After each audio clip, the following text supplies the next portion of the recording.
Hi church, hi leaders. Welcome back to our seventh devotion. Devotion kita yang hari ke-7, di mana kita sama-sama menjalankan puasa hari ini. Dan aku percaya bahwa kita semakin hari semakin mengenal suaranya dan juga mengenal kehendaknya dalam kehidupan kita. Dan hari ini kita akan sama-sama berbicara tentang tema khusus, yaitu tentang ketakutan dan juga iman dalam hidup kita. Diambil dari Yesaya pasalnya yang ke-41, ayat yang ke-13. Dikatakan, sebab aku ini Tuhan Allahmu, memegang tangan kananmu dan berkata kepadamu, janganlah takut. Akulah yang menolong engkau, kata Tuhan. Di sini dikatakan sama Tuhan kepada kita hari ini, dan aku percaya kepada kita ya hari ini ketika kita berpuasa, ketika kita sama-sama mendengarkan isi hati Tuhan hari-hari ini. Dan aku percaya, sekalipun kita berpuasa, sekalipun kita berjalan bersama-sama dengan Tuhan, pasti ada aja yang namanya ketakutan-ketakutan di dalam hidup kita. Ada aja kekhawatiran-kekhawatiran yang kita alamin selagi kita berjalan bersama-sama dengan Tuhan.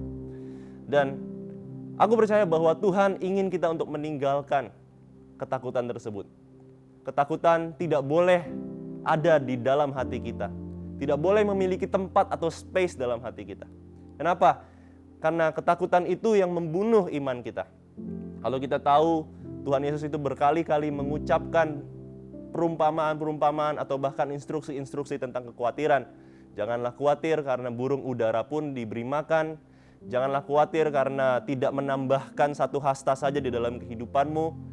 Kenapa Yesus menganggap kekhawatiran itu sebagai sesuatu yang penting dalam perjalanan kekristenan kita?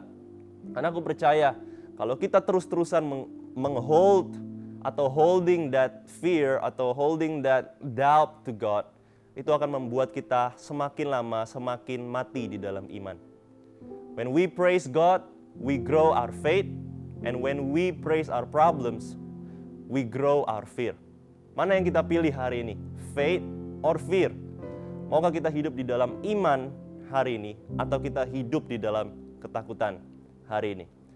Dan ada beberapa story di dalam Alkitab di mana menggambarkan bahwa fear dan faith itu adalah sebuah keputusan.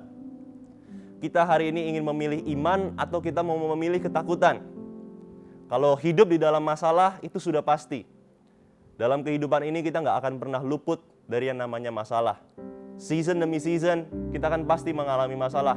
Kalau 2021 kita sudah mengalami masalah, 2022 bukan berarti menjadi tahun di mana kita nggak akan mengalami masalah.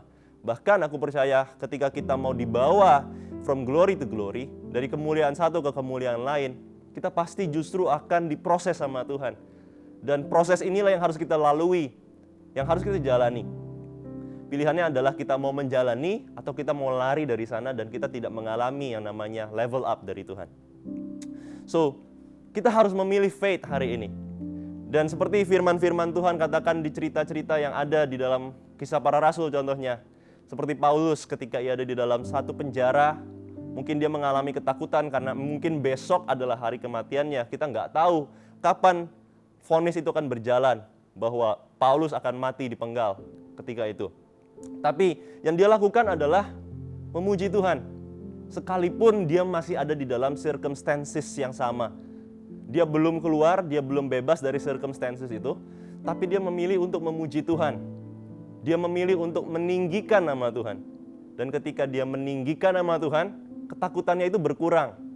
Dan juga imannya bertambah.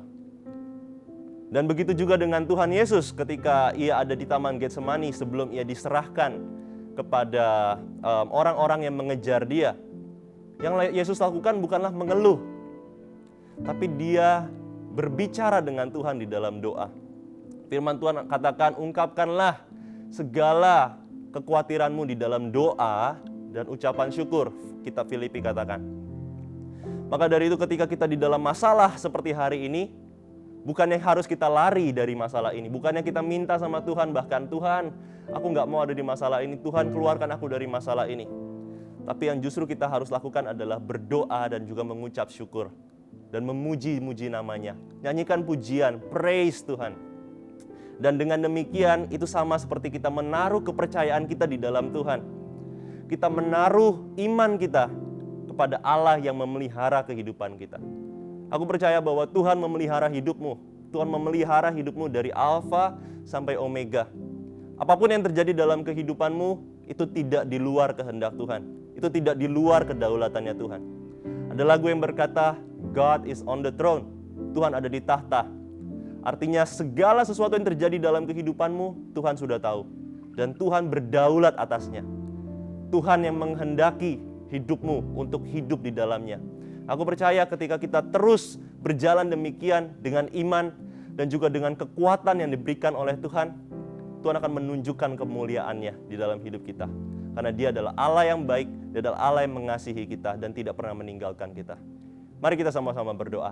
Thank you Lord for your love. Terima kasih Tuhan atas kasih-Mu dalam hidup kami, atas penyertaan-Mu dalam hidup kami, dan kami percaya bahwa Engkaulah Allah yang tidak pernah meninggalkan kami. Engkaulah gembala yang baik. Kau mengasihi hidup kami dan Kau nggak pernah iseng menaruh kami di dalam satu keadaan yang seperti ini ya Tuhan dalam hidup kami. Dan aku percaya bahwa Engkau memiliki rencana dalam hidupku. Terima kasih ya Tuhan, biarlah Engkau memberikan kami iman dan kami ingin meninggalkan ketakutan-ketakutan itu. Kami nggak mau lagi khawatir akan kehidupan kami esok hari. Kami nggak mau lagi khawatir dan melakukan hal-hal yang bodoh dalam hidup kami. Tapi kami ingin menaruh kepercayaan kami penuh di dalam satu nama, yaitu Yesus Kristus. Thank you Jesus, kuatkanlah kami, biarlah malaikat-Mu menolong kehidupan kami. Di dalam nama Yesus kami telah berdoa dan mengucap syukur. Haleluya. Amin.